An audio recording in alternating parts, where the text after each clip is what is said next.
'Mayabazar' cinema ఒక పాటుంటుంది. 'కలయో నిజమో ఇది వైష్ణవమాయో' అని ఒక అద్భుతమైన ఒక లైన్ రాస్తాడు.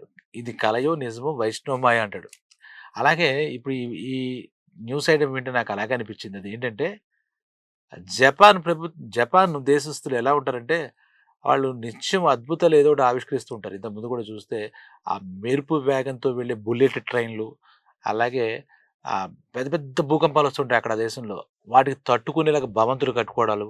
ఇంకా అత్యుత్తమ ఎయిర్‌పోర్ట్ అనమాట. వరల్డ్ ఎయిర్‌పోర్ట్‌లో బెస్ట్ ఎయిర్‌పోర్ట్స్ అంటే వాళ్ళు. వీళ్ళు ఇంకో అద్భుతానికి శ్రీకారం చుట్టారు. సృష్టించారు. మామూలుగా ఏమంటానంటే, అద్భుతాలు ఆవిష్కరించలేము. జరిగిన వాటిలన్నిటిలో జరిగితే అదొక అద్భుతంగా అనిపించాలే తప్పితే, మన అద్భుతాలు ఆవిష్కరించలేమనేది సృష్టించలేమనేది ఒక మాట ఉంటుంది. ఒక నానుడి ఉంటుంది. కానీ ఈ జపాన్ వాసులు ఏం చేస్తారంటే, అద్భుతాలు నిజంగానే సృష్టిస్తారు వాళ్ళు. వాళ్ళు చెప్పి మరీ సృష్టిస్తారు. ఇది ఇప్పుడు మనం అసలు ఊహించలేమమాట. కల్లో కూడా ఊహించలేం. అనూహ్యమైనటువంటి ఆవిష్కరణ అది. అద్భుతం అందామా? మహా అద్భుతం అందామా?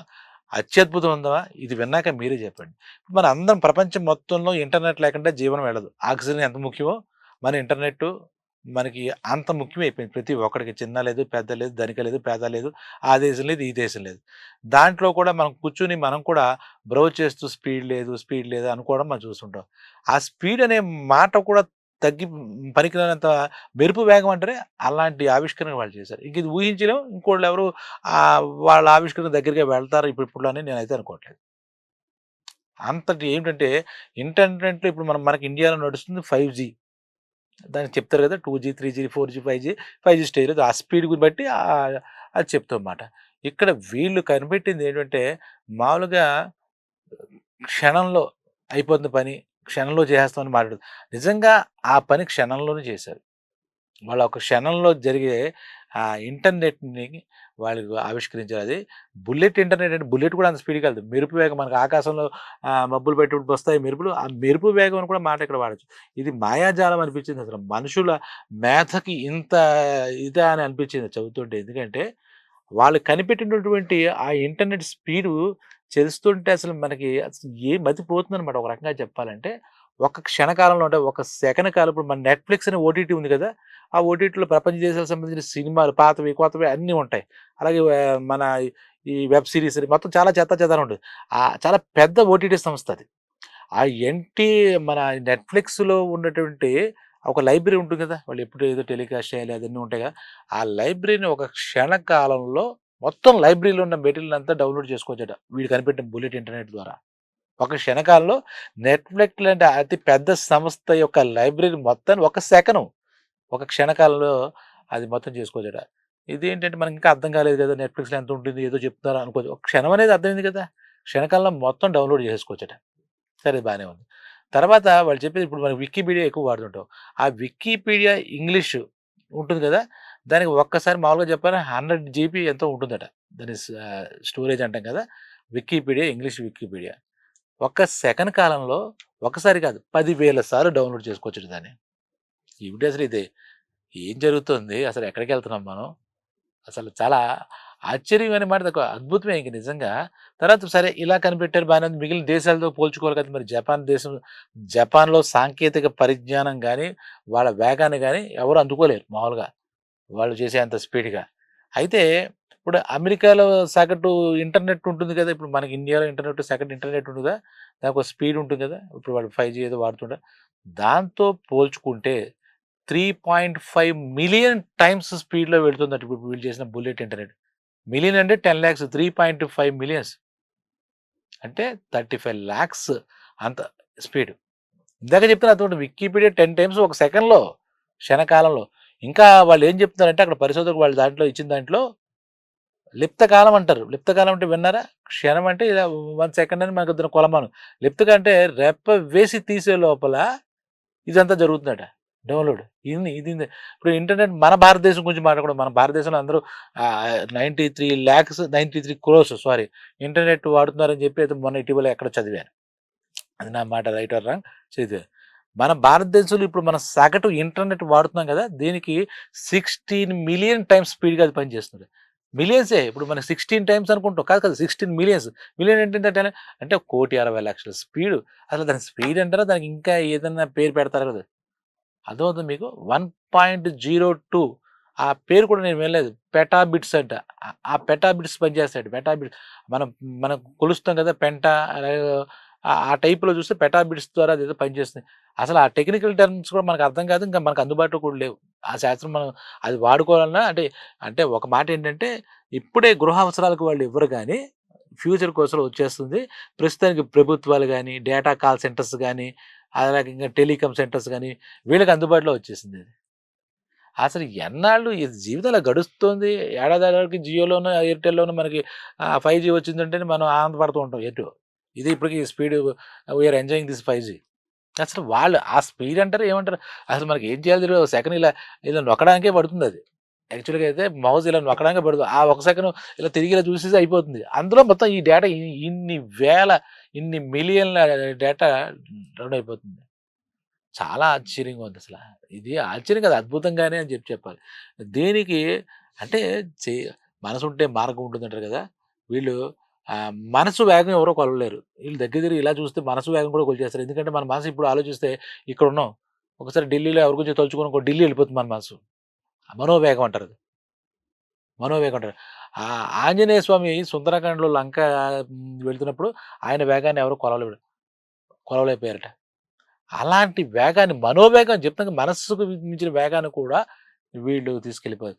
దీనికి వెరీ ఇంట్రెస్టింగ్ పాయింట్స్ వాళ్ళు ఇచ్చారు కాబట్టి ఈరోజు సైంటిఫిక్‌గా సైంటిఫిక్‌గా కూడా కాదు ఇంటర్నెట్ వాడే ప్రతి వాడికి ఈ విషయం తెలియాలి. ఇది ఇంటర్నెట్ అనే పదం మనందరికీ అలవాటయిపోయింది దానికి. మన తెలుగులో కూడా ఏదో కింద మీద అంతర్జాలం అని ఏదో అంటున్నారు పదం. ఆ పదం మనకు సమాంతరంగా దొరకలే గాని. సరే ఇక్కడ చూస్తే దీనికేమో ఫైబర్ కేబుల్స్ ఉండాలి. దీనికో స్పెషల్ ఫైబర్ కేబుల్స్ ఏదో వాడారట. సరే ట్రాన్స్‌మిటర్సు, రిసీవర్సు ఏవో ఉంటాయి కదా! దాంతో పాటు వాడేదో చిన్న టెక్నాలజీ ఇచ్చారు. ఊరికే మీకు చెప్తున్నాను. 19 లూపింగ్ కేబుల్స్ ఏవో వాడారట. 19 లూపింగ్ కేబుల్స్ వాడారు. ఒక కేబుల్ వచ్చి 86 కిలోమీటర్లు ఏదో ఉంటుందట. 86 కిలోమీటర్ల కేబుల్. ఈ 19 లూపింగ్‌లు ఇంటూ 86 కిలోమీటర్లు దీంతో మొత్తం ఈ వ్యవస్థను వాళ్ళు సెట్ చేసేసారు. ఒక డేటా ట్రాన్స్‌ఫర్ చేయాలంటే అంటే ఆ లూప్ నుండి ఒక సిగ్నల్స్ ఏవో వెళ్తాయట. ఆ సిగ్నల్ స్పీడ్ చెప్పాలంటే ఒక్కసారి అది ఒక లూప్‌లో చేస్తే 1806 కిలోమీటర్లు వెళ్ళిపోతుందట అది ఏమిటో. అసలు మనకి ఏముంది ఇప్పుడు వాళ్ళు చెప్పినవన్నీ కళ్ళు మూసుకొని తెరిచే లోపల జరిగే యాక్టివిటీస్ ఇవన్నీ. నిజంగా ఆహ్, మిగిలిన దేశాలు కూడా ఈ జపాన్ దేశాన్ని ఖచ్చితంగా వాళ్ళు ఆదర్శంగా కాదు ఎలా మోడల్‌గా తీసుకోవాలి. ఇంటర్నెట్ విషయంలో ఇంక వీళ్ళని కొట్టేవాడు ఇంకెవరు ఉండరు. ఏ దేశం లేదు. ప్రపంచంలో ఇన్ని దేశాలున్నాయి. అగ్ర దేశాలు, ఆ దేశాలు, ఈ దేశాలు ఉన్నాయి గానీ, ఈ ఇంటర్నెట్ విషయంలో రేపు రాబోయే 6G గాని, అలాగే ఇప్పుడు భూగర్భంలో మనకు ఫైబర్ చేస్తున్నారు కదా! ఫ్యూచర్‌లో సముద్ర గర్భంలో కూడా ఫైబర్ వేసి ఆ ఇంటర్నెట్‌లు అవి పెంచాలని చూస్తున్నట్టుగా తెలుస్తోంది. అంటే ఈ మానవులకు సంబంధించి వాళ్ళ అవసరాలు కనీస అవసరాలు దాటిపోయింది. లగ్జరీ అవసరాలు మొత్తం అత్యవసరమైనటువంటి ఏ అవసరానికైనా ఇప్పుడు ఇంటర్నెట్ ముఖ్యం కాబట్టి, ఏ రంగం బ్యాంకింగ్ జరగాలి, రైల్వే జరగాలి, ఏ రైలింగైనా without internet there is no life. ఇందాక చెప్పాగా వితౌట్ ఆక్సిజన్ మనం ఎలా అయితే బతకలేమో, టెక్నాలజీలో ఇంటర్నెట్ లేకపోతే జీరో ప్రెజెంట్. దాంట్లో అంటే అద్భుతమైనటువంటి ఆవిష్కరణ నిజంగా జపాన్‌కి హ్యాట్స్ ఆఫ్ చెప్పాలి. ఆ దేశం వాళ్ళ ప్రాసెస్ దేశం గాని, వాళ్ళ రీసెర్చ్ స్కాలర్స్ గాని ఇదసలు మనం ఊహించామా ఎవరైనా 5G నుంచి మహా అయితే 6G దాకా అనుకున్నాం అంతే మనం. మనం కూడా చూసుకుంటే కనెక్షన్ తీసుకుంటే 100 ఎంపీపీఎస్ ఇలా ఇంతవరకు ఆగిపోతున్నాం మనం కూడా. పోనీ ఆఫీసులో ఒక 1000 ఎంపీపీఎస్ ఏదో వెళ్తది. ఇక్కడేంటండి అసలు మిలియన్స్‌లో ఎంపీపీఎస్‌లు ఇది వెరీ టూ మచ్ అనమాట. ఏదైనా మనం ఇటువంటి సాంకేతిక కంప్యూటర్ యుగంలో ఇంతటి సాంకేతిక అభివృద్ధి దేశాలు ఈ సౌకర్యవంతమైనటువంటి ఆవిష్కరణల మధ్యలో మనం కూడా ఉండడం నిజంగా గొప్ప విషయం ఇది. ఇంత సాంకేతికత నిజంగా మన మన దేశంలో జరుగుతున్నాయి. ఆకాశంలో కూడా వెళ్ళిపోయారు. అంతరిక్షంలో కూడా వెళ్ళిపోయారు. అన్నీ జరుగుతున్నాయి. కానీ ఈ ఇంటర్నెట్ విషయంలో మటుకు జపాన్ వాళ్ళు దాని ప్రగతి అనే పదం కూడా తక్కువే. సాధించిన ప్రగతి, సాంకేతిక విప్లవం ఈ పదాలు కూడా వీటికి వాడలేము. ఏదో కొంచెం ఇంత జరుగుతూనే సాంకేతిక విప్లవం సాధించేసింది పలానా దేశం లేకపోతే పలానా ఇది అంటాం. కానీ ఇక్కడ ఒక మహా అద్భుతం. ఇది నిజంగా మానవులు ఆవిష్కరించారా? అనిపిస్తూ ఉంటుంది. ఒకసారి మన కథల్లో చూస్తూ ఉంటుంది. ఎక్కడి నుంచో దేవకన్యలు భూమిలో దిగుతారు. వాళ్ళు దిగగానే టప్‌మని అక్కడ తలుచుకుంటే ఇక్కడ తగులుతారు. అది నిజమని సినిమాలు కదా! ఇది ఎంత ఫిక్షన్ అనుకుంటాం. ఇక్కడ ఈ ఈ ఫిక్షనే మనకి నిజమవుతుంది కదా! ఇక్కడ నేననేది ఇది ఫిక్షన్. ఒక సెకన్ కాలంలో నెట్‌ఫ్లిక్స్‌లో ఉన్నటువంటి ఎంతుంటుంది అసలు అంత డేటా లైబ్రరీలో.